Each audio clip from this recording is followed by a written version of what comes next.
সংস্কার নিয়ে ষড়যন্ত্র ছাত্র সমাজকে রুখে দিতে হবে কথা বলেছেন জামাতের নায়েবে আমির। সংস্কার নিয়ে কি ষড়যন্ত্র হচ্ছে? এত বৈঠক ঐকমত্য কমিশনে এবং জুলাই সনদে স্বাক্ষর হলো, কোন ষড়যন্ত্র কি আপনি দেখছেন? ধন্যবাদ। এক রাউন্ড কথা হয়েছে, আমি সবার কথা শুনেছি, অনেকগুলা প্রশ্ন এখানে তৈরি হয়েছে। তবে আজকে আমার একটা জিনিস ভালো লাগতেছে এই কারণে, 7 মাস যাবত যে বিষয়টি নিয়ে চিৎকার করতেছি সেইটা কিছুদিন আগে প্রফেসর শহীদুজ্জামান ইউনিভার্সিটির আইআরস ডিপার্টমেন্টের উনি কয়েক জায়গায় সেটা রেফার করেছে আমার নাম ধরে। আজকে আমি শাহরিয়ারকেও দেখলাম সে একই কথা বলছে, যেটা আমার কাছে খুব ভালো লেগেছে। সেটা হলো এই যে সরকার এই সংবিধানের সরকার না, যে সংবিধানটা এক্সিস্টিং সেটার কথা বলা হচ্ছে। আমরা তো এক্সিস্টিং সংবিধান নিয়েই আছি, কোনো সন্দেহ নাই, আছি। কতটা সঠিক কতটা ব্যাঠিক সেটার আরেকটা চ্যাপ্টার। এই সরকারের 106 বছরের সিম্পল কাজটা ছিল এই যে এরকম একটা সাংবিধানিক শূন্যতা যখন দেখা দেয় তখন এরকম একটা ক্রাইসিস, একটা অন্তর্বর্তীকালীন সরকার হতে পারে, দ্যাটস অল। সেখানে তার মেয়াদ দেয় নাই, সে কি করবে তার কাজের মেয়াদ দেয় নাই, কিচ্ছু দেয় নাই, তার নাম অন্তর্বর্তীকালীন সরকার। আর যে সংবিধানটার কথা বলা হয় সেখানে অন্তর্বর্তীকালীন শব্দটাই নাই। যেখানে আমার নাম নাই সেখানে আমি ঢুকবো কি করে? আজকে 6টা লোকের টকশো করতেছি, আর একটা লোক বাইরে বসে টকশো করতেছে, কথাটা কি এয়ারে যাবে? তাকে রুমটার ভিতরে ঢুকতে হবে। ওই সংবিধান সরকার ঢুকেনি। এখন বলতে পারেন যে তাহলে কোর্টের কাজ কিভাবে চলে? আপনি যদি আজকে একটা নতুন সংবিধানও লেখেন, ওই সংবিধান তো সব বাদ হয়ে যাবে না। আইন যখন নতুন লেখে সব বাদ হয়ে যায় না, ওটা একটা মূল ভিত্তি থাকে। এই যে 72 সালের সংবিধান 17 বার সংশোধন হওয়ার পর তার 80% জিনিস নাই। আমরা বিশ্বাস করি এই স্বপ্নগুলিতেই তৈরি হবে স্বপ্নের বাংলাদেশ। স্বপ্ন ধরা ধরনীর বুকে স্বপ্নের ঠিকানা। 1 নম্বরটা যান আর আজকেরটা মিলান, 80% জিনিস নাই। তার মানে কি? এখনো ফাউন্ডেশন এইটাই। এটার থেকে যখন আমরা সংস্কার করে আসব তখন দেখা যাবে সব। নির্বাচনের চ্যাপ্টার তো টোটালটা ক্লোজ। আমি চ্যালেঞ্জ ছুড়ে দিচ্ছি সারা বাংলাদেশকে, সমস্ত বিজ্ঞজনকে, যে যত সংবিধানের কথা বলুক, এই সংবিধানে মিলিয়ে দেখান তো ফেব্রুয়ারি 26-এ নির্বাচনে হওয়ার কোনো সুযোগ আছে কিনা এই সংবিধান মোতাবেক। এই সংবিধান মোতাবেক সংসদ ভাঙার 30 দিনের মধ্যে, 90 দিনের মধ্যে নির্বাচন, তারপরে যদি লাগে আরো 90 দিন, টোটাল 180 দিন। আমি চ্যালেঞ্জ ছুড়ে দিচ্ছি ওই সংবিধান মোতাবেক আপনার আজকে 26শে ফেব্রুয়ারি মানে 26 সালের ফেব্রুয়ারিতে নির্বাচন করার কোনো সুযোগ নাই। তাহলে কিভাবে হচ্ছে? অন্তর্বর্তীকালীন সরকারের অন্তর্বর্তীকালীন সংবিধান, আর সেই সংবিধানটা ইউনূস সাহেবের মাথায় যা বের হয়ে আসবে সেটাই সংবিধান। এমন কোন দল কি তাকে চ্যালেঞ্জ করতে পারছে যে আপনার এটা মানলাম না? 7 মাস কমিশনে কথা বলছে, একটা লোক গিয়ে রেজ করছে ভয়েস যে সংবিধান মোতাবেক তো সর্বোচ্চ 180 দিন, আপনি সংবিধান ফলো করতেছেন না কেন? কেউ রেজ করছে?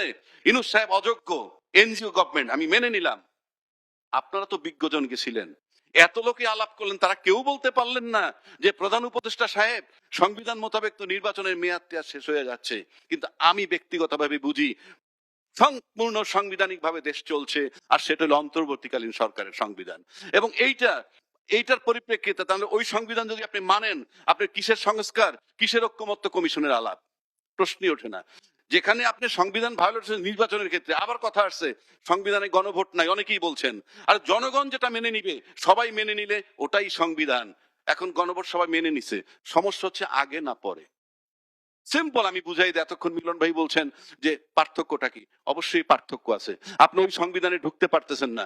গণভোট যদি আগে হয় তাহলে জুলাই সনদের আইনি ভিত্তি হবে, এবং তারপরের দাবিটা আমি বলে দিচ্ছি, তারপরে নির্বাচনটা হবে জুলাই সনদের ভিত্তিতে। সুতরাং গণভোট ম্যান্ডেটরি এক। আর আইনের ভাষায় বলে রাজনৈতিক দল যখন গণভোট মেনে নিছেন, ফিরে আসার কোনো পথ নাই, আসতেই পারবেন না। সরকার না চাইলে আপনাদেরকে গণভোট করতে হবে। 3 নম্বর কথা বলি, সরকারকে ব্লেম দেওয়া সহজ, এখানে সরকার একজন প্রতিনিধি আছে, আমাদের ট্যাগ লাগায়। তুষার ভাই একটু আগে বলছেন আসলে নানান জনের কিছু কথা বললে ট্যাগ লাগিয়ে দেয়, এ অমুক দলে ও অমুক দলে, ওটার দালাল। ঠিক আছে, আমি মানলাম এই ট্যাগটা লাগায়, এটা খুব সিম্পল জিনিস, কারণ এটা টকশো করলে লাগাবেই। কিন্তু আমার বক্তব্য হইলো আজ পর্যন্ত এই যে সরকারের রোলটা কি? 7 মাস যে আলোচনায় বসলো, তারা যদি ঐক্যমত্যে না আসতে পারে, সরকারের দায়টা কিসের? সে তো থার্ড পারসন, রেফারি, সোজা বাংলায় বলে রেফারি। আবার এই সরকারকে যখন আমরা 17ই অক্টোবর সম্ভবত যে স্বাক্ষর হইল, যেদিন 17ই অক্টোবর, আই ওয়াজ প্রেজেন্ট দেয়ার। আমি দেখেছি সেখানে মঞ্চে কতজন লোক ছিলেন, তারা বসা ছিল। স্বাক্ষর করার যত লোক ছিল তার ভিতরে দামি লোক ছিল মাত্র 4 জন। মাত্র 4 জন কেন?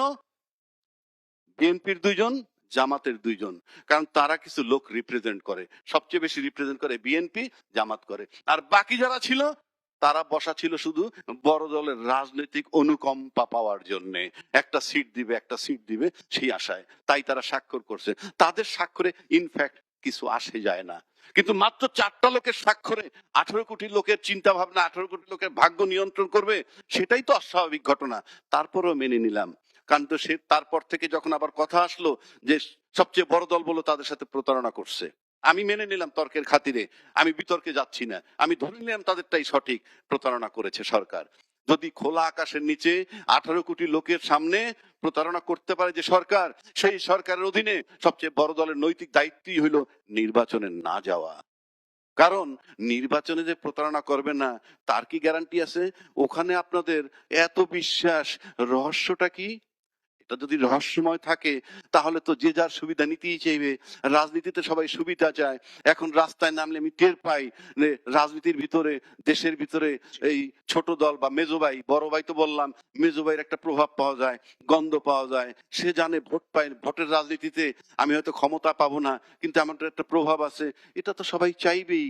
সুতরাং সবচেয়ে বড় স্টেক হোল্ডার দ্বারা তাদের নৈতিক দায়িত্ব। আর 7 মাস 8 মাস ধরে আমি বলে আসছি, সবচেয়ে বড় দল বিএনপি, তারপরে জামাত, তারপরে এনসিপি, এই 3টা দল মিলে একটা পলিটিক্যাল স্টেক হোল্ডার হতে হবে, অর্থাৎ একটা জায়গায় তাদের যেতে হবে।